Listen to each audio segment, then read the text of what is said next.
নমস্কার বন্ধুরা, আজকে আমি শুধুমাত্র ১ কাপ ওটস আর আলু দিয়ে পরিবারের সবার জন্য খুব স্বাস্থ্যকর একটা ব্রেকফাস্টের রেসিপি নিয়ে এসেছি। ওটস আমাদের স্বাস্থ্যের জন্য ভীষণ ভালো হলেও খেতে খুব একটা ভালো লাগে না। সেজন্য অনেকে খেতে চান না। তাই একটু ভিন্নভাবে যদি বানিয়ে নেওয়া যায়, খেতেও ভালো লাগবে আর সবাই খুব মজা করে খাবে। আর এটা শুধুমাত্র ব্রেকফাস্টে নয়, লাঞ্চ ডিনারেও বানিয়ে নিতে পারেন। রেসিপিটা বানানোর জন্য আমি এখানে ২ টো আলু আর ১ কাপ ওটস নিয়েছি। সবার প্রথমে এই আলুগুলোকে সরিয়ে রেখে ওটসটাকে আমি একটা বড় বাটির মধ্যে ঢেলে নেব। আর আমি ১ কাপ পরিমাণ ওটস নিয়েছি। এই দিয়ে ৩-৪ জনের পরিবার হলে সবার জন্যই ব্রেকফাস্ট তৈরি হয়ে যাবে। তারপর ওটসের মধ্যে খানিকটা জল দিয়ে এটাকে আধ ঘন্টা মতো ভিজিয়ে রাখতে হবে, যাতে ওটস নরম হয়ে যায়।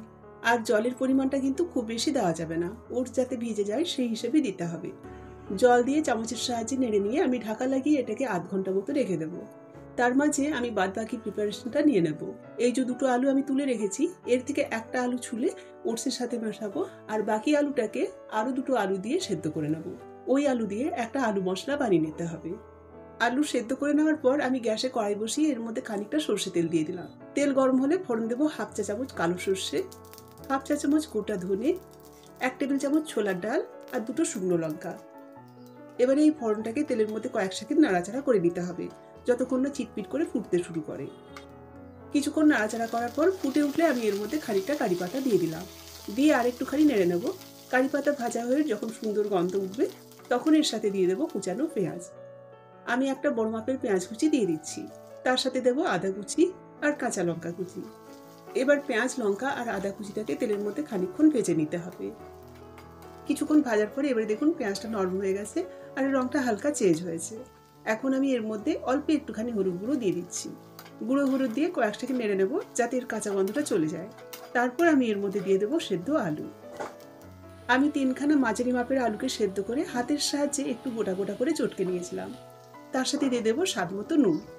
আর দিয়ে দিচ্ছি ১ মুঠ মতো চিনেবাদাম ভাজা। বাদামকে শুকনো খোলায় ভেজে খোসাটাকে ছাড়িয়ে নিয়েছিলাম, দিয়ে দিলাম। এবার মশলার সাথে আলুটাকে কিছুক্ষণ নাড়াচাড়া করে কষিয়ে নিতে হবে।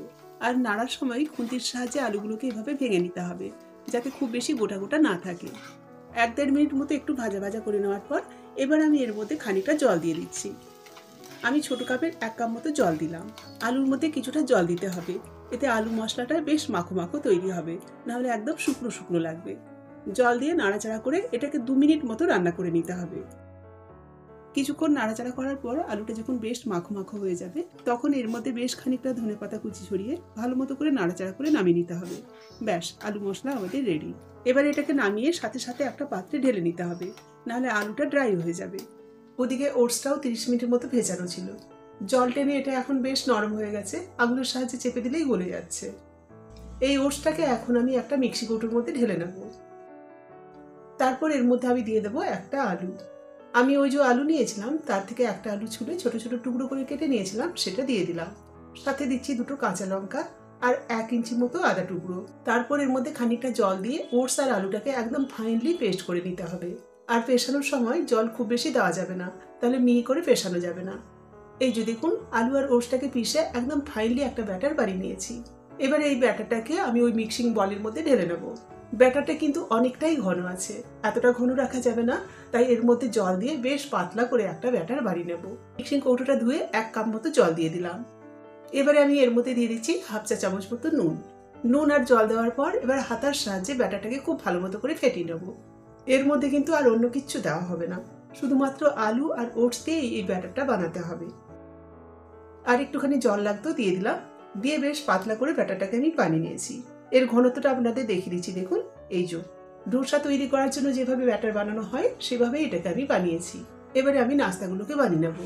তার জন্য গ্যাসের মধ্যে একটা প্যান বসিয়ে এটাকে খুব ভালো মতো করে গরম করে নিয়েছি।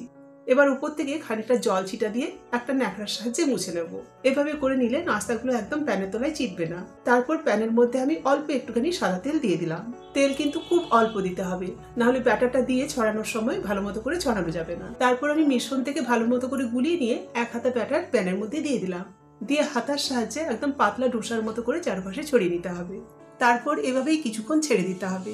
কিছুক্ষণ পর যখন বেশ লালচে মুচমুচে করে ভাজা হয়ে যাবে, তখন পাল্টে নিয়ে উল্টো পিঠটাকেও সেঁকে নিতে হবে। এর মধ্যে আর তেল দেওয়ার দরকার নেই, এমনি এটাকে সেঁকে দেওয়া যাবে। তবে আপনারা যদি চান তাহলে ২ ফোঁটা তেল দিতে পারেন। উল্টো পিঠটাও যখন হালকা করে সেঁকা হয়ে যাবে তখন খুন্তির সাহায্যে ফোল্ড করে তুলে নিতে হবে।